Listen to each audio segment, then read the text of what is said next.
Despite the corrupt corporate media smearing it as a QAnon fantasy, the independent movie The Sound of Freedom continues to gather momentum at the box office, even outperforming such major Hollywood offerings as Indiana Jones and The Dial of Destiny. Why is the legacy media attacking it so ferociously, and what does this say about the media environment in general? Before we can explore these questions, we need to understand just what the corporate media is and what it is not. What is the corporate press, really? Like, what is the psychological makeup of the corporate press that causes this whole thing? Sure. So basically what you have are the universities, and that's where the evil starts. And we've been trained since kindergarten in our government schools to regard the media as authoritative and as, hardworking people fighting for the little guy and trying to present the truth. Yet we see many, many examples of the little guy. Nicholas Sandmann is a very obvious example. Those cadets who are playing the circle game. Here's an easy example. The guy who photoshopped CNN into that GIF with Trump wrestling them, CNN said, "We reserve the right to sue you." Yeah, that's not to hunt him down and destroy him for creating a meme. Yeah. That's not looking out for the little guy. That's looking out for number one. Whether it's big government, big pharma, big tech, or, in this case, big Hollywood, the corporate press is a many-headed hydra that serves its masters. This is why it protects the narratives of the powerful, rather than the truth. You don't think there should be a centralized place for news? There isn't now. Well, that's what mainstream media is supposed to represent, and it's broken. Well, it's not whatever, what do you call that? A place where people traditionally said was the legitimate source of truth. No, that's what the media was supposed to represent. No, that's their big branding accomplishment. It's a that was never true. Yeah, because here's what happens: we remember the Spanish-American War, remember the Maine. We have to take Cuba, yellow journalism, Willie Randolph Hearst, right? Then record scratch, and then we were all objective. Like, when did this transition happen, according to you people? When you were saying that the Kaiser is the worst human being on earth? When you were downplaying Stalin and downplaying Hitler's atrocities? When you were saying we had to be in Vietnam? At what point, WMDs, when did it change? It never changed. You just are better con artists at a certain point, and now the mask is dropping. It's been going on for a very long time. They've always been hardcore. I call them jihadis without the testosterone.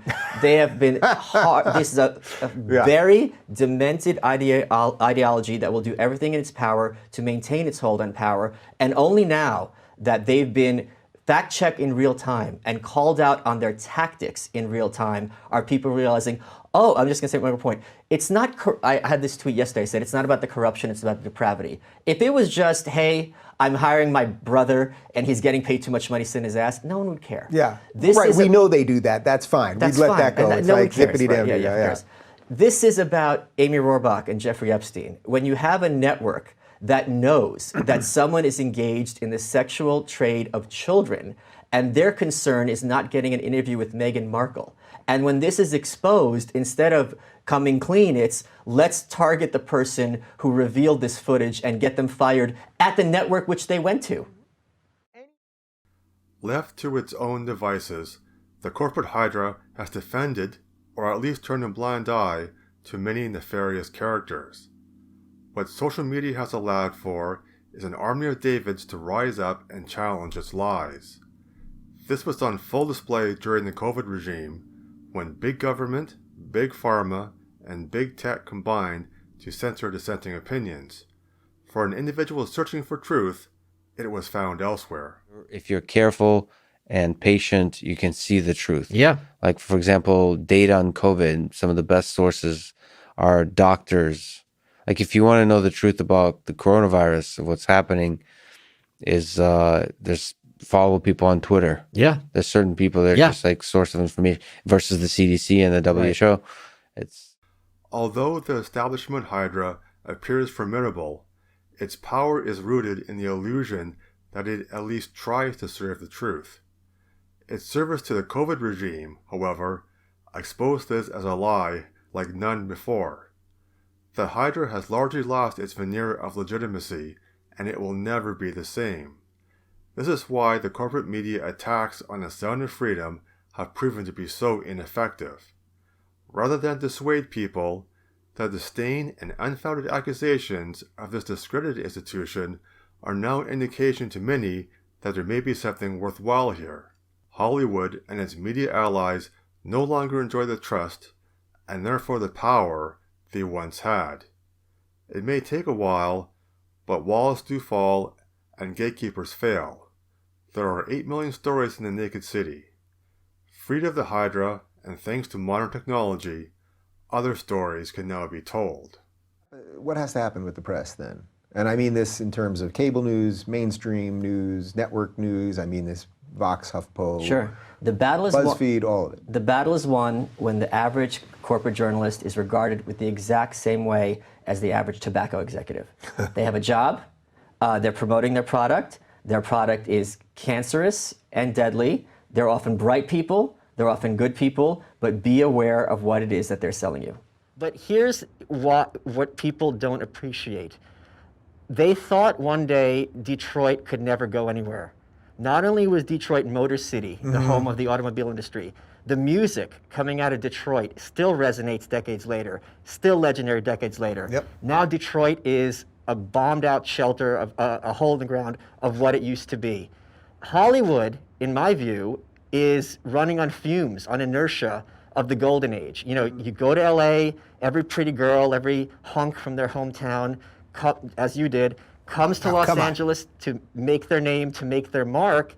And now the movie industry doesn't have that cachet. It's not like the place you have to be anymore, because thanks to the internet, there's so many more venues for young filmmakers, especially internationally, to, on a small budget, create and innovate something amazing. Parasite, you know, which came out of South Korea, won the Academy Award. There's such a hunger and it's not even a right or left-wing thing. There's such a hunger for new voices, new creativity, but Hollywood and these media establishment entities are so corporate that whether you're reading a comic book or you're reading about the Middle Ages or you're reading about a documentary, the messaging, the culture, the punchlines are all going to be the same. So why would you come here where you can hang up your shingle and be a filmmaker and be as opposed to Hollywood, and you're going to have an edge that way? The reason the corporate Hydra hates and fears the success of The Sound of Freedom is that it is an omen of their fading power. It was made outside of his tightly controlled system about a subject the cathedral would rather keep in the shadows. If it succeeds, what might inspire other people to do? There is nothing more threatening to a corrupt establishment than a people it can't control. Lockdowns were one of the greatest disasters perpetuated by the COVID regime and the corporate media. Learn why in my free ebook, Lockdown Lunacy. Get it today and more at the link below at genie.us/lockdownlunacy. Thank you for watching and have a great day.